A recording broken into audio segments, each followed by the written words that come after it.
Sanchez for Globus Vision and Financial Times Deutschland in an exclusive interview with Engineer Adams Okoene, MD of Midwestern Oil and Gas. Engineer, thank you very much. It's a pleasure to be here with you this afternoon.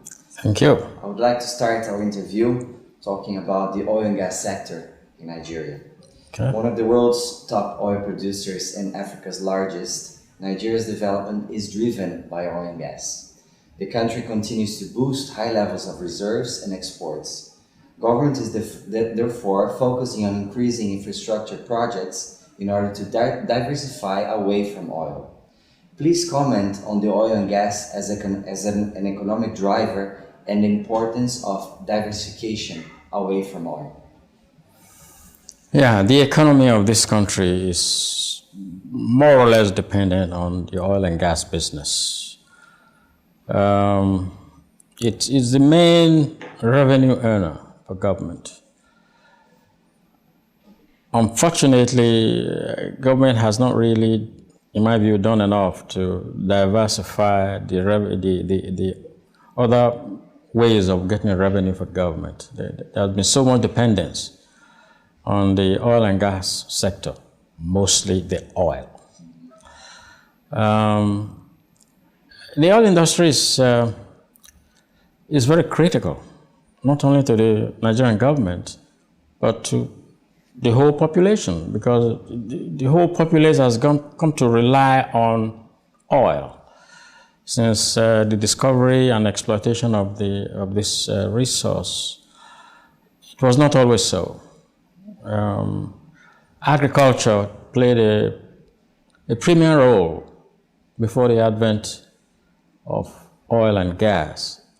But since this country got the bug of oil, things have not been the same. They have not always been good, but they've never really been the same. Well, I would like to talk about one of the heatest debate within the Nigerian economy, which is the petroleum industry bill. The adoption of the PIB will ensure that Nigeria becomes part of the global league of countries with the most modern and forward-looking petroleum laws. What does Midwestern anticipate from the PIB? Well, the PIB is, when it's passed and implemented, it will be very good. It's one thing to pass the bill. It's another thing to implement the contents of the bill. I believe that one of the biggest problems we have is implementation and enforcement. There are several versions of the PIB. All the versions recognize the problems that are inherent in the industry. From upstream, the exploration and production side, all the way down to the downstream, the distribution of petrol and diesel and stuff like that. And the bill has attempted to address a lot of the problems associated with the industry. The version that I see that seems to be the one that is going to be debated and all that, I don't think it's done enough for the indigenous operators. I mean, I'm one of those indigenous operators. I have one field, but I really can't grow on the basis of one field. And I don't think the bill has done enough to make it possible for the indigenous people to be able to grow on the basis of acquisition of additional assets. I think that's where one of the areas where I think the bill is a little bit weak. And I'm aware that those of us in the private sector, if you like, are trying to make an input into that bill. But the PIB is an important piece of legislation. It needs to be passed. I'm hoping it will be passed. When it is passed, it has to be implemented. Let's talk a little bit more about Midwestern, your company, which Delta owns part of the company, as you mentioned to us at the beginning of this meeting. But the company was incorporated in 1999 and commenced operations in 2001 with upstream field activities from 2005. The company is currently focused on harnessing the opportunities in the exploration and production section of the oil industry here in Nigeria. What are the main drivers behind the success of Midwestern in the Nigerian oil and gas sector and the strategy for continuous growth? The marginal field policy, which the federal government introduced in 2001, which culminated in the award of marginal fields, 24 of them in 2003, basically gave Midwestern the opportunity that it had been waiting for. We were lucky to be one of those that got an award. I came into the scene in 2005 as MD and CEO. And that's after I had spent almost 30 years in Shell, in the oil and gas business. That's in Holland, right? In Holland, in Nigeria, and it was a piece of paper on the table here. This is Midwestern Oil and Gas. So basically, between then and now, I brought the company up to a point where we have the capacity to do 19,000 barrels per day of oil. We are employing over 60 people, and we are generally successful. We are the most successful marginal field producer in this country right now. Why did we succeed? One thing I have learned in my sojourn through business, through life, integrity is a critical element. When people will believe you, when you say something and people will believe you, it goes a long way. You got to maintain your focus.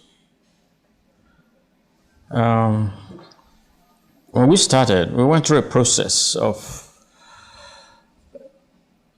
thorough analysis, if you like a SWOT analysis. Where are we? Where do we want to be? What have we got? What do we need to have to get to where we want to get? What are the critical success factors that will get us from here to there? And then we boiled it down to about 7 factors. And we have focused on those factors. And that formed a blueprint for moving this company forward. My field, like many other fields, were involved in what I call a forced marriage. In 2003, when the awards were made, sometimes 2 or 3 companies were brought together and told, we award you that field. Go and develop it. Midwestern and SunTrust Oil were the ones that won the field that we are developing right now. We own 70% and SunTrust owns 30%. But Midwestern was designated as the operator of the field. And in such, I never knew SunTrust before. They didn't know us. So here we were together in a marriage. And like a normal marriage, there will be issues. But I think to a large extent, the way you deal with those issues, the flexibility and ability to accommodate that you demonstrate, go a long way towards determining whether you are going to scatter on the drawing table or you are going to march forward together. Well, for sure it's a successful company, but success cannot be achieved without surpassing challenges. And I would like you to talk about the challenge Midwestern has been encountering in recruiting high-skilled people and how Germany could be of assistance in terms of transfer of know-how, for example. Yeah. Getting the right caliber of people you want is always tough. It's tough right now. Because then the level of corruption was not as high as it is today. Corruption in the schools, in the universities, and the way people get their degrees and all that.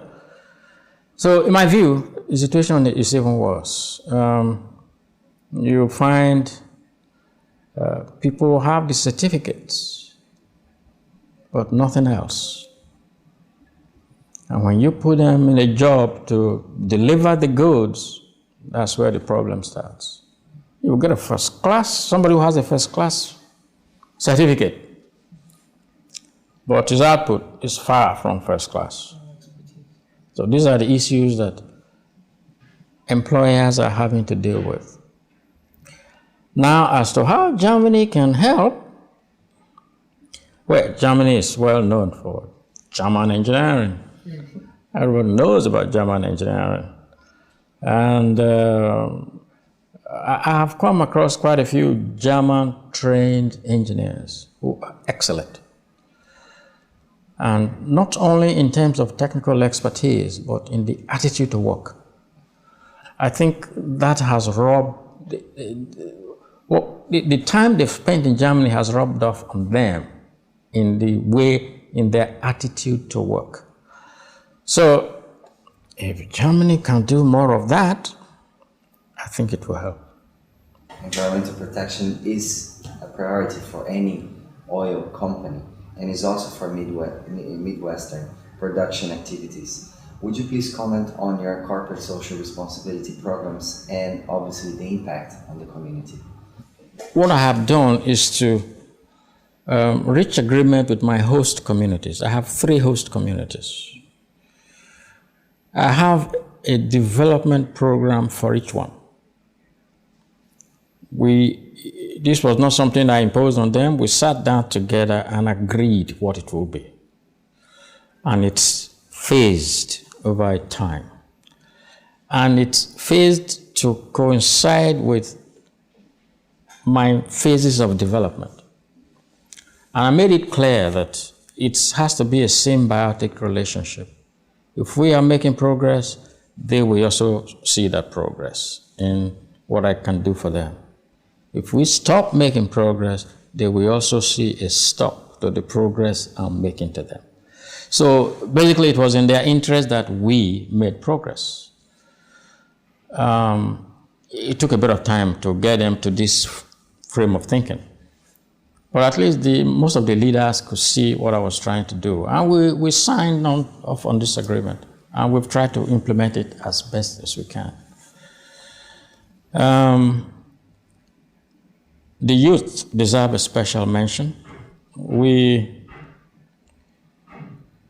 have programs to help develop the skills in various aspects of life. Things that they could be self-sustaining. There is no way that Midwestern can employ all the youth in my 3 communities. So we encourage them to take on skills that they can then make themselves better on their own. It's not always as easy as it sounds. It's not always as successful as it sounds. Some of them just want the money. Take the money, go and do something, and the money runs out, and they're back for more. We are also sponsoring students in the various institutions, scholarship programs. Of course, we are also into physical infrastructure. We have to be able to point to things that we have done in the community. One of the issues that I have found is that not everybody in the community is interested in communal good. It is the money that comes into their pocket that is of interest to them. What is seen as communal good takes a bit of selling for them to latch onto that. That's one of the big problems that I have. And then, of course, there is internal wrangles within the communities. I tried to distance the company from such internal wrangles. Corporate social responsibility cuts across just dealing with your communities. I think it's to do with dealing with your neighborhood. Here in Lagos, I'm not sitting in my host community, but I have a neighborhood here. I have neighbors here, and we also try to see what we can do, not only in terms of physical infrastructure, but also in terms of promoting arts and culture. Last Saturday, I sponsored a music festival which was organized by Musical Society of Nigeria. In December, I'm going to be sponsoring an art show. These are things that I believe portray a company, not only in terms of they are just looking for dollars and cents, but they're human. Well, I would like to talk about the importance of foreign investment and partnerships. During the third summit of the African Business Roundtable in New York recently, several Nigerian politicians stated that investors would have nothing to regret, as Nigeria would create an enabling environment for such investors to succeed. Germany, as the top economy in the European Union, has clear objectives to partner and to invest in Nigeria. What is, in your opinion, the synergies that can be formulated specifically with Germany, bearing in mind the country, as we mentioned before in this interview, is a leading country in terms of innovation and technology, and also is the fifth largest importer of oil worldwide? I believe there is room for synergy between the two. Given the will on both sides, it is possible to create an enabling environment where this synergy can actually be brought to fruition. It will require understanding, especially on the side of Germany. I can well imagine that the way things are done in Nigeria is different from the way things are done in Germany. Of course, we want to move up in terms of all the good things of life, but it's going to take a bit of time. But if the Germans come here and try to impose the way they are doing things, which are very good, but then that could be a problem. So it requires understanding and flexibility. Well, sir, let's talk about the leader behind the success. With a vast international experience and being a reference of success in the Nigeria oil and gas sector, would you please convey your final message to the readers of Financial Times document? Things are not always what they seem. Nigeria has had a reasonably bad press out there. But I believe there are opportunities here. There are some good things here. And I'm happy that a group like yours is out to try and showcase some of the good things that are here. And I will encourage people to come in here and partake of the good things that are here and help us do things that we do better.